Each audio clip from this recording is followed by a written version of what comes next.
Assalamualaikum warahmatullahi wabarakatuh. Halo semuanya, perkenalkan saya Anang Gunawan dan sebelah saya Asa. Nah, kali ini kita bakal reaction video. Itu tuh film yang sangat-sangat fenomenal banget. Apa judulnya, Mas Anang? The New Rulers of the World, atau dalam bahasa Indonesianya berarti Penguasa Dunia Baru. Nah, dari film tadi tuh penulisnya atau penciptanya itu dari John Pilger. Nah, dari Mas Anang sendiri tuh yang Mas Anang tangkap dari film yang udah ditonton tuh gimana? Oke. Jadi gini ya teman-teman, film ini adalah sebuah film dokumenter yang menceritakan bagaimana globalisasi sangat berdampak pada situasi ekonomi, sosial, budaya, politik yang ada di Indonesia pada waktu itu.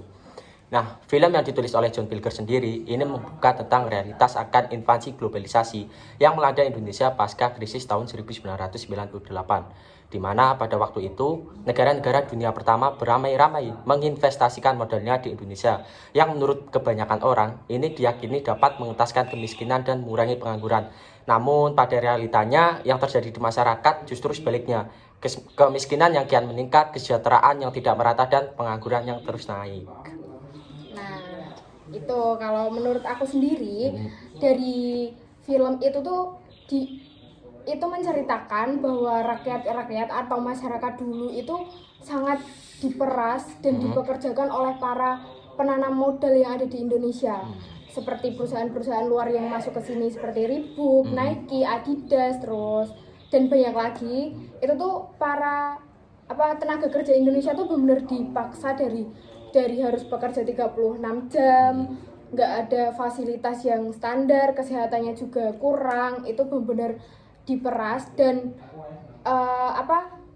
dari para penanam modal itu menanamkan di kita tuh bahwasanya dengan modal sesedikit mungkin, tapi harus dapat keuntungan yang sangat banyak, seperti itu. Di sisi lain, film ini juga menceritakan fakta bahwa di tahun 1990-an terjadi pembantaian massal terkejam di dunia, yaitu pembantaian massal 1 juta orang di masa pemerintahan Soeharto. Film ini banyak menguak fakta bahwa Soeharto melakukan aksinya disokong oleh Amerika dan Inggris serta para pembisnis Barat yang menginvestasikan modalnya di Indonesia. Nah, untuk lebih singkatnya kita tonton videonya bareng-bareng. Oke.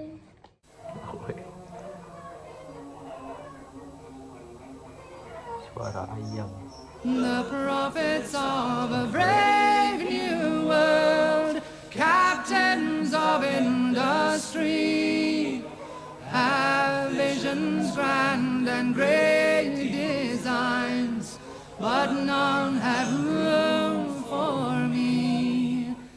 They see a world where everyone is rich and smart and young, but if I live to see such things, too late for me they come.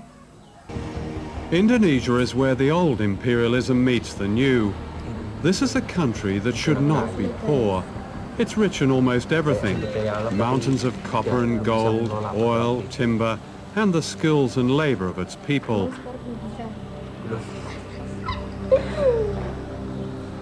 Colonized by the Dutch in the 16th century, Indonesia was plundered by the West for hundreds of years, a debt that is yet to be paid back. Ratusan tahun lamanya Indonesia itu dihisap oleh negara-negara utara. Bukan hanya Indonesia, semua negara-negara kulit berwarna. Sehingga Barat menjadi kuat, menjadi makmur, menguasai keuangan dan perdagangan sampai sekarang. The greatest prize in Asia. To Western business, the great value of General Suharto was that he succeeded in getting rid of the founder of modern Indonesia, Ahmed Sukarno, a nationalist who believed in economic independence for his people. He kept the great Western corporations out of Indonesia and threw out their agents, the World Bank and the International Monetary Fund. It was only when one of his generals, Suharto, seized power that the door was open to Asia's greatest prize. Nah, itu filmnya. Jadi yang dapat kita ambil tuh dari film tadi tuh ada materi yang bisa kita sambungin sama pelajaran yang udah kita lalui ya. Jadi salah satu pelajaran yang udah kita bahas sebelumnya itu terkait dengan teori ketergantungan. Nah, film dokumenter ini yang ditulis John Pilger itu membuat mata kita terbuka tentang apa itu makna globalisasi yang sebenarnya dan apa implementasinya di Indonesia itu sudah benar-benar maksimal gitu. Nah, di sini kami mencoba mengkaitkan antara isi dari film ini dengan teori ketergantungan yang sudah dipelajari sebelumnya. Nah, teori ketergantungan itu dicetuskan oleh Teotonio dos Santos. Dos Santos mengurai teori ketergantungan ini sebagai keadaan di mana kehidupan ekonomi negara-negara tertentu, yaitu negara dunia ketiga, dipengaruhi oleh perkembangan dan ekspansi dari kehidupan ekonomi negara-negara maju. Nah, yang dimaksud negara ketiga dalam film ini adalah negara Indonesia, sedangkan yang negara maju itu ada Amerika sama Inggris. Nah, kemudian negara-negara dunia ketiga hanya akan berperan sebagai penerima dari akibat, sedangkan negara maju mereka akan menikmati limpahan kapital secara terus-menerus. Nah, seperti itu. Negara berkembang itu akan terus mengajukan berhutang kepada World Bank, yang dimana World Bank dan IMF itu berpihak pada negara-negara maju. Seperti itu yang bisa kita sampaikan. Oke guys, terima kasih. Mohon maaf apabila ada kesalahan kata. Saya Asa dan Saya Anang. undur diri. Bye-bye. Assalamualaikum warahmatullahi wabarakatuh.